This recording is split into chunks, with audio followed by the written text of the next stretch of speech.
3 years after our wedding ceremony, my darling, a pilot, cancelled our marriage registration 18 times. The first time, her male apprentice was doing a test flight. I waited at the door of the registry office for an entire day. The second time, she received a call from her male apprentice on the way and abruptly turned back, leaving me on the roadside.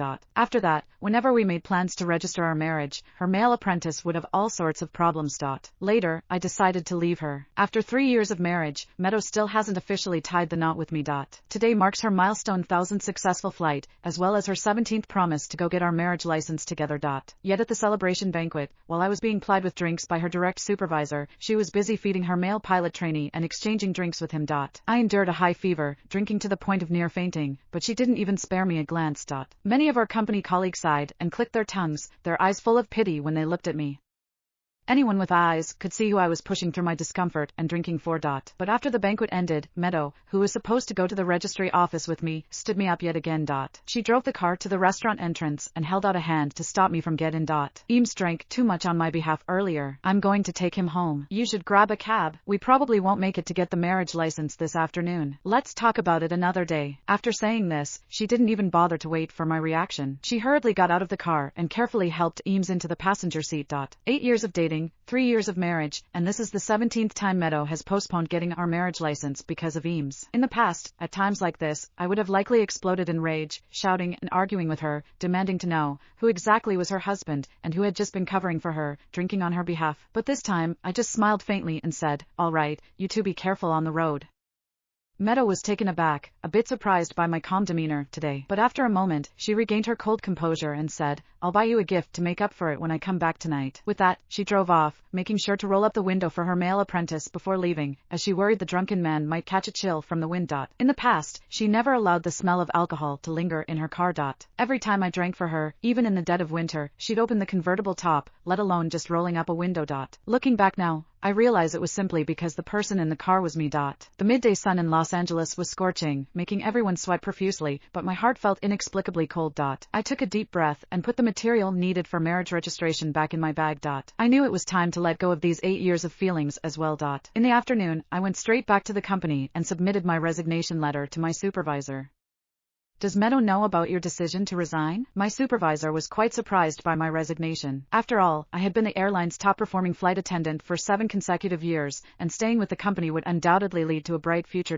I gave a bitter smile. "I'll tell her tonight, but I doubt she'll care. You two have been flying new routes together these past few years, winning the company's top awards together. Even the CEO personally attended your wedding 3 years ago. Everyone was so envious, but now." The manager sighed deeply, full of regret.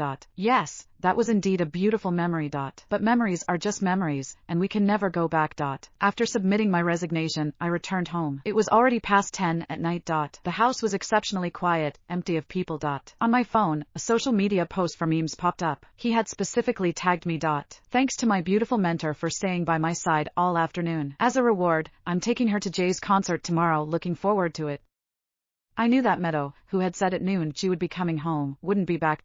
This situation had occurred far too many times in the 3 years since our marriage. I opened my email after preparing a simple bowl of noodles. Looking at the invitations from over a dozen airlines from different countries, my cursor landed directly on the one from Air France. Without much thought, I clicked to accept the invitation and booked a flight to Paris for 2 days later. 5 years ago, Meadow encountered the biggest accident of her career while flying to Paris. Since then, the word Paris had become taboo for her. Not only did she stop flying there herself, but I hadn't flown there again either. "Meadow, I would go stay at Paris. I guess we'll never see each other again in this lifetime." The next morning, as soon as I woke up, I started packing my bags. I had only gotten halfway through when Meadow returned home looking utterly exhausted.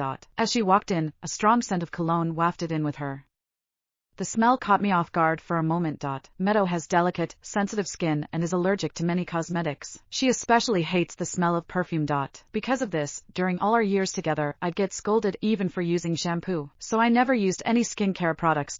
Now it seems she doesn't hate cosmetics, she just doesn't like me using them.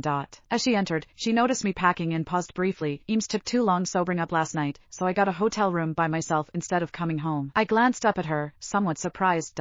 This was the first time in our 3 years of marriage that she'd voluntarily offered me an explanation. I nodded without saying anything.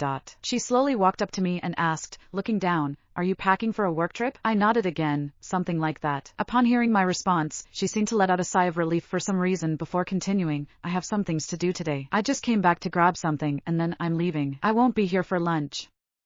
Okay. I didn't look up, focusing on packing my bags. I originally planned to tell her during lunch that I had resigned, officially putting an end to our 8-year relationship. Now it seems I won't even have that chance. After saying this, Meadow grabbed a red bag, took the clothes hanging by the door, and hurriedly left.